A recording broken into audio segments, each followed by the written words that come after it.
Hey, good morning, everyone.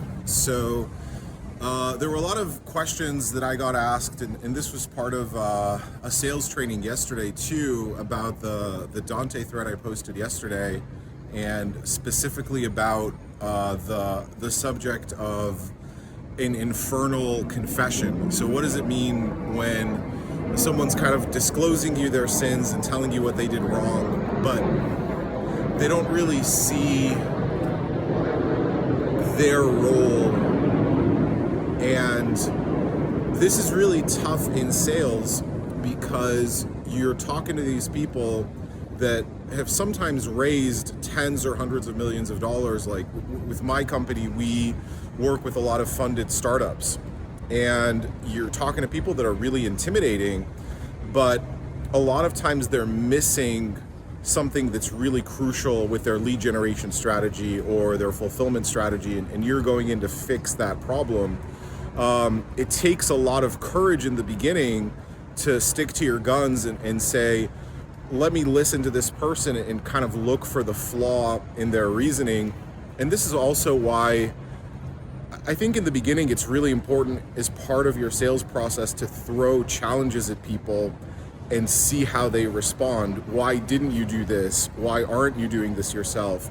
And a lot of people think it's sort of a technique to sort of go for the no or disqualify, and that's part of it, but what you're really trying to do is put them in contact with that part of themselves that's stuck, and that desire to change, because these are really high performing people. That desire to change is usually the fuel in the sales process. So we had a client who closed yesterday, and he just ghosted us a couple times. So we sent an email and we were like, is it even worth booking another call? You guys aren't doing any lead generation right now, and it doesn't seem like this is top of mind. He canceled, I think, 5 minutes before the call. And he's like, yeah, and there was some kind of bullshit issue. And we just got on the phone and fixed it. And then the weird thing is, when he fixed it, he's like, hey, I want to refer you to another 5 or 10 clients if this works, because this is something we've been struggling with for a long time. And sometimes you have to sort of find that resistance by poking and throwing negative scenarios up, like, does this really make sense? And I think in sales, you're always pushing you're always kicking the fence. Like, that's really all you can do. You can't manipulate anybody.